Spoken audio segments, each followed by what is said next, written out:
Aujourd'hui, les 5 astuces pour écrire à des gens occupés de Tim Ferriss, qui est un auteur à succès, l'auteur du livre La semaine de 4 heures. Cet article de blog date de 2008, il a 15 ans, mais il était celui qui m'a le plus influencé, qui m'a influencé pour mieux écrire, pour trouver des stages, pour trouver des boulots, et pour avoir des réponses de gens importants et occupés. On va donc lire le très bon email qu'il a reçu, qui est ici, qui est tout petit, il fait 3 paragraphes, et ensuite on ira sur chacun des conseils avec ce que je recommande derrière.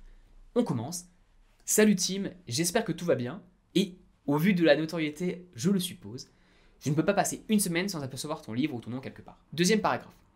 Je sais que tu accordes une grande importance à ton temps, alors je serai bref. Le site web que j'ai lancé l'automne dernier s'est transformé en un projet bien plus ambitieux. Une entreprise de logiciels qui offre des solutions d'optimisation de collecte de fonds et de plaidoyer en ligne pour les associations caritatives.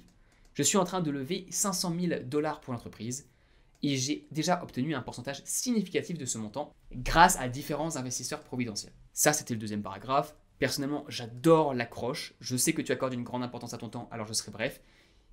Ça, quasiment personne ne le dit. Et c'est déjà bien comprendre l'autre personne et montrer que tu te mets à sa place. On continue avec le troisième paragraphe. Bien sûr, je sollicite un certain nombre de venture capitalistes, d'investment angels, comme on dit en anglais, issus de mon réseau personnel pour, je l'espère, compléter ce tour de financement. Cependant, je me demandais si ton expérience t'a enseigné des astuces pour identifier des investisseurs en phase d'amorçage et, plus précisément, si tu connais des anciens de Princeton ou d'autres individus intéressés par ce type d'opportunité. J'ai joint ma présentation de levée de fonds pour te donner un contexte. Ça, c'était le troisième paragraphe. On passe au quatrième. Je comprendrai si tu étais trop occupé pour répondre en détail ou si tu préfères ne pas aborder le sujet étant donné nos interactions limitées par le passé. Néanmoins, si le professeur en toi a quelques pépites de sagesse ou des réflexions spécifiques à partager, elles seraient grandement appréciées. Merci d'avance et j'espère que nous pourrons échanger. Cordialement, Robert. L'email est très bien, il est court et concis. Voyons maintenant voir les 5 astuces de Tim Ferriss là-dessus et que j'applique personnellement tout le temps et que je te conseille d'appliquer pour avoir plus de résultats, plus de réponses et donc plus d'impact. Le but, c'est de se battre contre les emails qui sont mauvais, qui n'ont aucun résultat, se battre contre le fait qu'on n'arrive pas à avancer et avoir des solutions qu'on puisse donner, une trousse à outils pour toi, pour les autres, si tu veux aider tes potes. Bref, voilà, allons-y. Astuce numéro 1. Interruption 20 secondes, cette vidéo n'est sponsorisée par personne et donc je le fais moi-même. Si ça t'intéresse d'apprendre des choses, de lire des bons livres, je t'ai mis les livres que je recommande le plus à 100% avec les raisons pour lesquelles je les recommande. Tu peux voir la description en allant sur le petit bouton en bas à droite et j'explique pourquoi je recommande ces livres. Sincèrement, c'est ceux que j'ai avec moi en Australie et vraiment, c'est des livres pour mieux réussir ta carrière.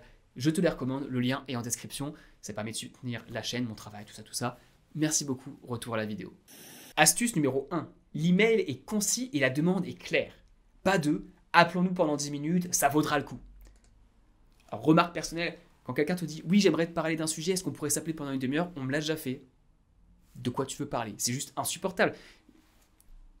Quand tu as un certain succès, ou même juste si tu es occupé, que tu as plus de 25-30 ans, que tu as des enfants, une famille, plein de choses à penser à côté, que tu as un boulot qui te prend, que tu es dans une routine, tu n'as pas le temps. Tu n'as juste pas le temps. Et je sais qu'il y a beaucoup d'étudiants qui m'écoutent, à un niveau dont vous n'avez aucune compréhension. C'est insane à quel point le temps disparaît quand on a plus de 30 ans. Et donc, sois clair dans ce que tu veux. Astuce numéro 2 de Tim Ferriss, et là il va faire référence à l'histoire passée que Robert et lui ont, et ce qui s'est passé avant cet email.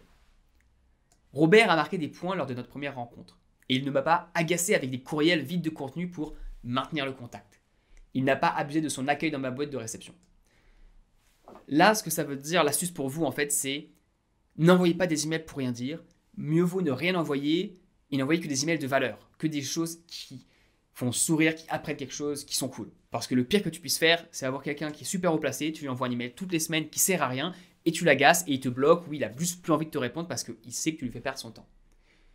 Donc, c'est pas grave de ne pas envoyer, de ne pas maintenir le contact pour maintenir le contact. Et d'ailleurs, petit aparté, c'est pareil avec LinkedIn.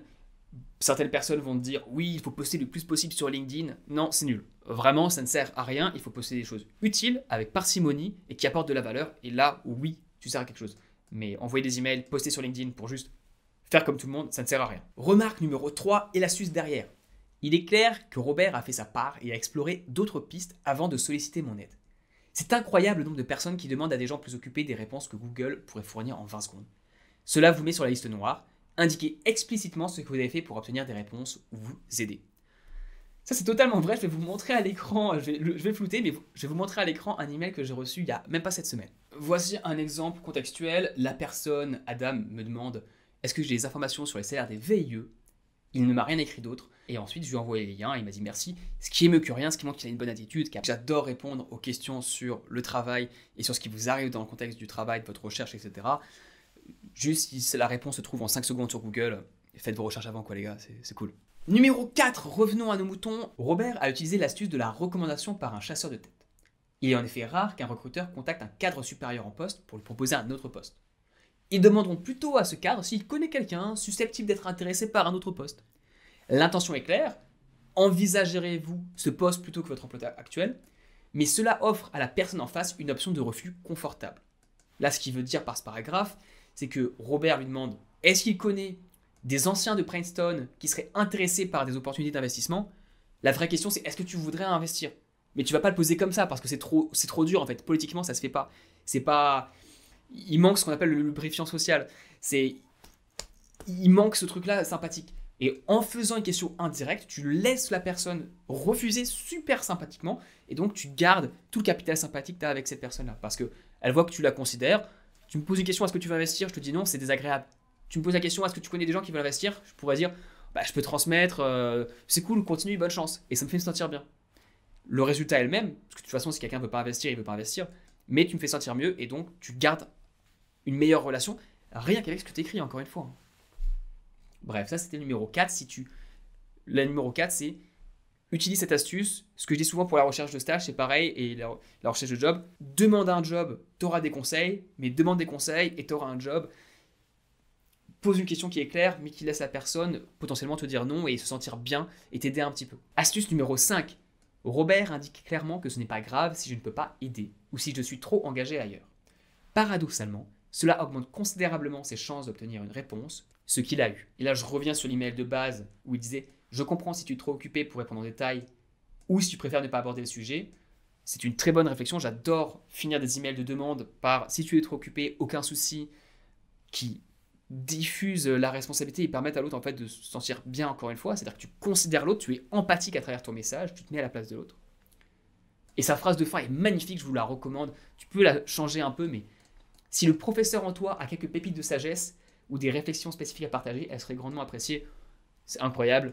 Mon père finissait souvent ses emails par « Cela serait un honneur si », « Cela serait un honneur et un plaisir si ». Et c'est une très bonne formulation aussi qui est un peu ancienne et celle-là je la trouve un poil meilleure. Mais bref, elles sont bien et je vous les conseille. Finissons maintenant l'article de Tim Ferriss avec ses derniers conseils, son résumé. Ces 5 principes devraient être considérés pour tout email adressé à quelqu'un qui supprime probablement plus d'emails en une journée que vous n'en lisez en une semaine. Si les personnes que vous contactez apparaissent régulièrement dans les médias, supposez que vous êtes en concurrence avec au moins 100 demandes similaires. L'email est comme de la nourriture. De bonnes recettes produisent de bons résultats, mais il faut suivre les étapes appropriées. Cette conclusion sur la nourriture est incroyable. Je vous laisse donc avec une autre vidéo qui parle du super pouvoir des étudiants, qui peut s'appliquer un peu aux adultes, mais c'est quelque chose dont 99% des étudiants n'ont pas conscience, ils ne le connaissent pas. Ça vient d'une interview que j'ai faite avec une journaliste il y a plus d'1 an, mais c'est incroyable. Si vous êtes étudiant, si vous avez moins de 25 ans, écoutez cette vidéo, c'est 1 minute, c'est top. A plus, merci d'avoir écouté.